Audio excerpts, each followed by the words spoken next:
ಕನ್ನಡಿಗರಿಗೆ ನಮಸ್ಕಾರ. ಈ ದಿನ ಪ್ರಮುಖ ಸಂಕ್ಷಿಪ್ತ ಸುದ್ದಿಗಳ ಹೂರಣ.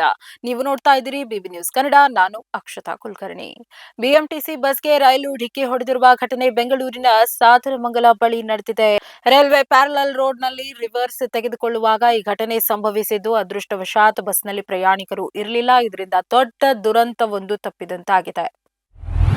ಶಿಡ್ಲಘಟ್ಟ ನಗರಸಭೆ ಪೌರಾಯುಕ್ತೆಗೆ ಬೆದರಿಕೆ ಪ್ರಕರಣ ಸಂಬಂಧ ಆರೋಪಿ ರಾಜೀವ್ ಗೌಡ ತಲೆಮರೆಸಿಕೊಂಡಿದ್ದು, ಪೊಲೀಸರ ಕೈಗೆ ಸಿಗದೆ ಎಸ್ಕೇಪ್ ಆಗಿದ್ದಾನೆ. ಖಾಕಿ ತನಿಖೆ ವೇಳೆ ಆರೋಪಿ ಮಂಗಳೂರಿನಲ್ಲಿದ್ದ ಎನ್ನುವ ಮಾಹಿತಿ ಸಿಕ್ಕಿತ್ತಾದ್ರೂ ಅದಾಗಲೇ ಆತ ಅಲ್ಲಿಂದಲೂ ಎಸ್ಕೇಪ್ ಆಗಿದ್ದ. ಕೇರಳ ಅಥವಾ ಗೋವಾಗೆ ರಾಜೀವ್ ಗೌಡ ಎಸ್ಕೇಪ್ ಆಗಿರಬಹುದು ಎನ್ನಲಾಗಿದ್ದು, ಈ ನಡುವೆ ಆರೋಪಿಗೆ ಆಶ್ರಯ ಕೊಟ್ಟಿದ್ದು ಓರ್ವ ಪ್ರತಿಷ್ಠಿತ ವ್ಯಕ್ತಿ ಎಂಬ ವಿಚಾರ ತಿಳಿದು ಬಂದಿದೆ.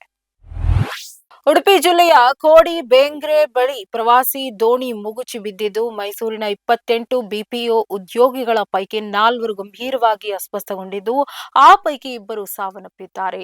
ಸ್ಥಳೀಯರ ಸಮಯ ಪ್ರಜ್ಞೆಯಿಂದ ಉಳಿದ ಪ್ರವಾಸಿಗರನ್ನ ರಕ್ಷಿಸಲಾಗಿದೆ. ಲೈಫ್ ಜಾಕೆಟ್ಗಳ ಕೊರತೆ ಮತ್ತು ಸುರಕ್ಷತಾ ನಿಯಮಗಳ ಉಲ್ಲಂಘನೆಯಿಂದಲೇ ಹೆಚ್ಚಿನ ಹಾನಿ ಸಂಭವಿಸಿದೆ ಎಂದು ಹೇಳಲಾಗಿದ್ದು, ಪೊಲೀಸರು ಮಾಹಿತಿ ಸಂಗ್ರಹಿಸಿದ್ದಾರೆ. ನಾಳೆ ಬೆಂಗಳೂರಿನಲ್ಲಿ ರಾಜಕೀಯವಾಗಿ 2 ದೊಡ್ಡ ಪ್ರತಿಭಟನೆಗಳು ನಡೆಯಲಿವೆ. ಅತ್ತ ಕಾಂಗ್ರೆಸ್ ಪಕ್ಷ ಫ್ರೀಡಂ ಪಾರ್ಕ್ನಲ್ಲಿ ಬೃಹತ್ ಪ್ರತಿಭಟನೆ ನಡೆಸಿದ್ರೆ, ಇತ್ತ ಬಿಜೆಪಿ ವಿಧಾನಸೌಧದ ಗಾಂಧಿ ಪ್ರತಿಮೆ ಎದುರು ಪ್ರತಿಭಟನೆಗೆ ಮುಂದಾಗಿದೆ.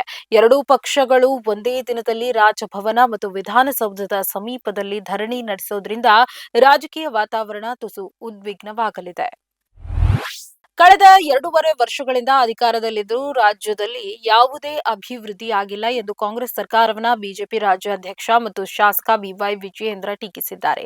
ಅತ್ಯಂತ ಅನುಭವಿ ಮುಖ್ಯಮಂತ್ರಿ ಇದ್ರೂ ರಾಜ್ಯದ ಅಭಿವೃದ್ಧಿಗೆ 1 ಪೈಸೆಯನ್ನು ಕೂಡ ಹಂಚಿಕೆ ಮಾಡಿಲ್ಲ, ಯಾವುದೇ ಹೊಸ ಯೋಜನೆಯನ್ನ ಇದುವರೆಗೆ ಘೋಷಿಸಿಲ್ಲ ಎಂದು ಹುಬ್ಬಳ್ಳಿಯಲ್ಲಿ ಆರೋಪಿಸಿದ್ದಾರೆ.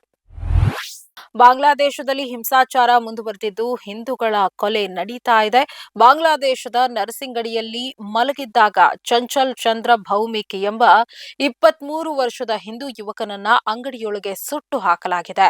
ದಾಳಿಕೋರರು ಅಂಗಡಿಯ ಶಟ್ಟರ್ ಮುಚ್ಚಿ ಪೆಟ್ರೋಲ್ ಸುರಿದು ಕಟ್ಟಡಕ್ಕೆ ಬೆಂಕಿ ಹಚ್ಚಿದ್ದಾರೆ. ಚಂಚಲ್ ಸುಟ್ಟು ಸಾಯೋವರೆಗೂ ದುಷ್ಕರ್ಮಿ ಹೊರಗೆ ಇದ್ದು ನಂತರ ಸ್ಥಳದಿಂದ ಪರಾರಿಯಾಗಿದ್ದಾರೆ ಎಂದು ತಿಳಿದು ಬಂದಿದೆ. ಗಣರಾಜ್ಯೋತ್ಸವದ ಮುನ್ನ ನಾಗೌರ್ನಲ್ಲಿ 10,000 ಕೆಜಿ ಅಮೋನಿಯಂ ನೈಟ್ರೇಟ್ ಸೇರಿದಂತೆ ಬೃಹತ್ ಸ್ಫೋಟಕಗಳು ವಶವಾಗಿದ್ದು, ಭದ್ರತಾ ಪಡೆಗಳು ಉಗ್ರರ ಸಂಚನ್ನ ವಿಫಲಗೊಳಿಸಿವೆ. ಆರೋಪಿ ಸುಲೇಮಾನ್ ಖಾನ್ನನ್ನ ಬಂಧಿಸಲಾಗಿದ್ದು, ಎನ್ಐಎ ತನಿಖೆ ಆರಂಭಿಸಿದೆ. ಇದು ಗಣಿಗಾರಿಕೆ ಉದ್ದೇಶದ್ದೋ ಅಥವಾ ದೇಶ ವಿರೋಧಿ ಸಂಚಿನ ಭಾಗವೋ ಎಂದು ಗೃಹ ಸಚಿವಾಲಯ ಗಂಭೀರವಾಗಿ ಪರಿಗಣಿಸಿ ದೇಶಾದ್ಯಂತ ಭದ್ರತೆಯನ್ನ ಬಿಗಿಗೊಳಿಸಿದೆ. ಎಸ್ ವಿ ರಾಜೇಂದ್ರ ಸಿಂಗ್ ಬಾಬು ನಿರ್ದೇಶನದ ರಕ್ತ ಕಾಶ್ಮೀರ ಸಿನಿಮಾ ಈಗ ಬಿಡುಗಡೆಗೆ ಸಜ್ಜಾಗಿದೆ. ರಮ್ಯಾ, ಉಪೇಂದ್ರ, ದೊಡ್ಡಣ್ಣ, ಕುರಿ ಪ್ರತಾಪ್ ಮುಂತಾದ ಕಲಾವಿದರು ಈ ಸಿನಿಮಾದಲ್ಲಿ ನಟಿಸಿದ್ದಾರೆ. ದೇಶಭಕ್ತಿ ಕಥಾಹಂದರ ಹೊಂದಿರುವ ಈ ಸಿನಿಮಾ ಜನವರಿ 30ಕ್ಕೆ ರಾಜ್ಯಾದ್ಯಂತ ರಿಲೀಸ್ ಆಗಲಿದೆ. ನ್ಯೂಜಿಲೆಂಡ್ ವಿರುದ್ಧದ ಟಿ20 ಸರಣಿಯಲ್ಲಿ team India back to back 3 ಗೆಲುವು ದಾಖಲಿಸಿದೆ. ಈ ಗೆಲುವುಗಳೊಂದಿಗೆ ಭಾರತ ತಂಡ ಸರಣಿಯನ್ನ ವಶಪಡಿಸಿಕೊಂಡಿದೆ. ಈ ಮೂಲಕ ಪಾಕಿಸ್ತಾನ ತಂಡದ ಹೆಸರಿನಲ್ಲಿದ್ದ ವಿಶೇಷ ದಾಖಲೆಯೊಂದನ್ನು ಟೀಂ ಇಂಡಿಯಾ ಸರಿಗಟ್ಟಿದೆ. ಇದಾಗಿತ್ತು ಈ ದಿನದ ಪ್ರಮುಖ ಸುದ್ದಿಗಳ ಹೂರಣ.